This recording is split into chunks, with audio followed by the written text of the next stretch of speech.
this battle ends.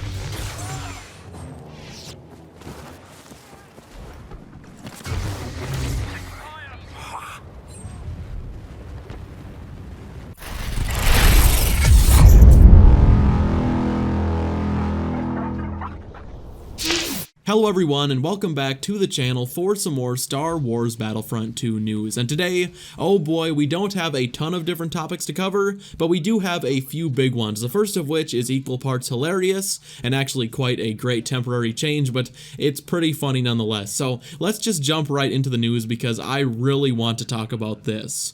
So DICE has heard the complaints about Anakin, and instead of dropping a hotfix that will actually balance him out a bit, which would be the obvious move, DICE has just decided to increase his cost to 12,000 battle points on original and sequel trilogy maps and 8,000 on prequel maps. So he will cost 3 times the price of a regular in-era hero, which is just insane. Ben does say there is a patch coming next week that will change Anakin yet again and mess with his stats, probably a pretty decent nerf, but in the meantime, this is their solution, and I honestly just find this hysterical. The way DICE operates just makes absolutely no sense sometimes. It's like, instead of just releasing something in a well-balanced state, they frequently release content that either just doesn't work, aka Grievous, or is extremely over or underpowered, and then they have to spend months just trying to play catch-up after the fact. And I really don't know many other studios that work this way, because it's really not a very effective way of working. It definitely wastes a lot of their time,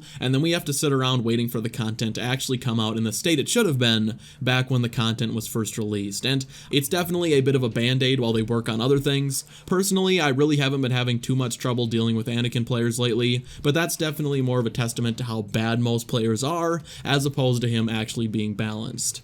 I will say, whenever I do play as Anakin in pretty much any game mode, I genuinely feel like I'm straight up cheating, which is why I really just never use him anymore. It's just not very fun because everything with him is just ridiculously easy. There's really no tension at all because I know I'm never going to die. In Galactic Assault, I think I've died as Anakin a total of 1 time, and that was just because an ATST absolutely lit me up out of nowhere. Other than that, every game with Anakin is just the same thing over and over again. Get Anakin, absolutely demolish everything in my path with minimal effort, and then rinse and repeat with the next match.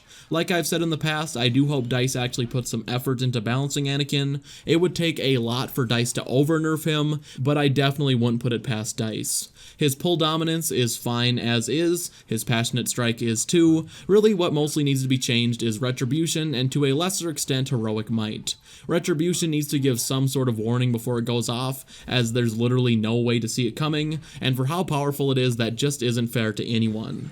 Heroic might, I really don't know. People can just say not to shoot him all they want, but a lot of players in this game are very slow and just never catch on to anything. People still shoot Yoda, and the game has been out for over a year, and in my experience, 9 times out of 10, everyone around Anakin just lays into him when he activates heroic might, and the players that know what they're doing still get punished for others' lack of experience, which just isn't a good way to balance your game. We'll know for sure what DICE has in mind next week. I just hope they don't overdo it, or for that matter, not do enough. Next up, and this is great news for Han and Yoda mains, both of these heroes will be getting a substantial buff with the next patch.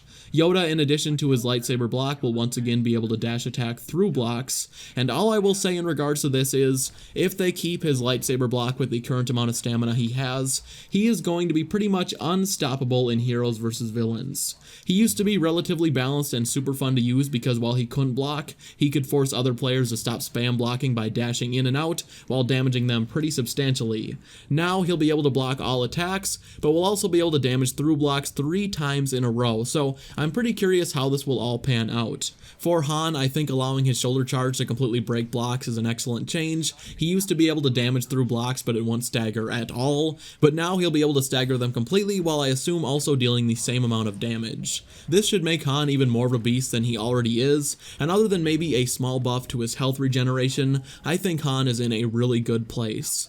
I would also love for them to remove the movement penalty for Han's sharpshooter ability. It really makes him feel less smooth and kind of clunky, and I just loved how it worked in Battlefront 2. But other than that, Han is absolutely in a perfect place. Overall, great changes, and I really think this will make Yoda pretty much unstoppable, and I'm really glad they actually listened to the feedback on this. Next up, it looks like we'll be seeing some long-requested changes to the Hero Health Star cards within Battlefront 2. Over on Twitter, a fan asked Guillaume, who of course is the hero designer for Battlefront 2, if he could give any updates on possibly changing the Hero Health cards into a passive trait, to which Guillaume responded saying that that is indeed a work in progress, and that is pretty great news that they are finally working on changing that over, as they should have done this months ago, way back when they added the Hero Health cards for all of the other heroes.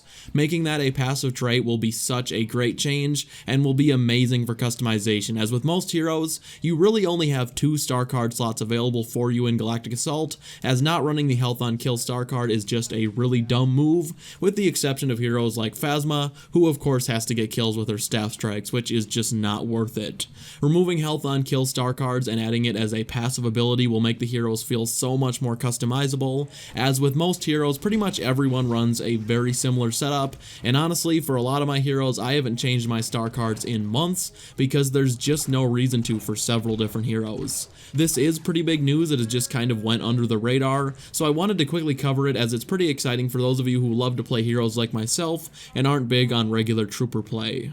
Finally, we have a small update on what's to come throughout 2019 from Ben, who in a response over on the Battlefront forums, left a comment explaining why the team hasn't released a full roadmap for the year, which has a lot of people worried that means the game will stop being supported after the roadmap reaches its end. But at the end of this comment, Ben does say, "We know what we want to do for the rest of the year, and I'm personally very happy with it," which of course doesn't give a ton of details, but honestly this comment kind of shocked me because it means Battlefront 2 will be supported with content and updates throughout the entirety of 2019, and DICE already knows what they have in store, which I did not expect at all. Personally, I was expecting maybe one last big drop in the summer, and then like no support for the rest of the year, and then maybe a small tie-in for Episode 9, but no, it looks like DICE is just gonna stick it out with Battlefront 2, which is in my opinion absolutely great news, because I don't want Battlefront 3 yet. I guess I'm just wondering what EA's plan is overall for the Battlefront franchise. If I had it my way, they would support Battlefront 2 for a couple of more years before they even think about a new game, but we all know how EA operates, and they can't be making too much of a profit off of this game, seeing as it only sells for around $5 on sale, which they do sales like every single week, and very few people actually buy crystals, so it can't be very profitable right now, which makes me think, what is EA thinking at the moment? I guess we'll just have to wait and see, but I am personally very happy they are doing this, and I'm honestly relieved just to see that DICE will be supporting the game for at least another 7 months, and who knows, maybe they'll keep on going after that.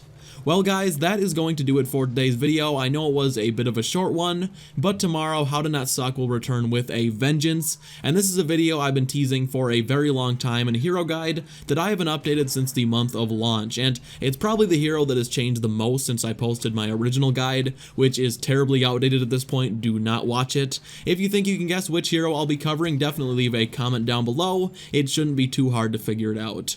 Also, I did finally receive my silver play button from YouTube for hitting 100,000 subscribers yesterday. I posted a picture over on my Instagram. If you want to check it out, that will be the top link in the description. Anyways guys, I want to thank you all so much for watching, and I will see you in the next one. Bye. I'm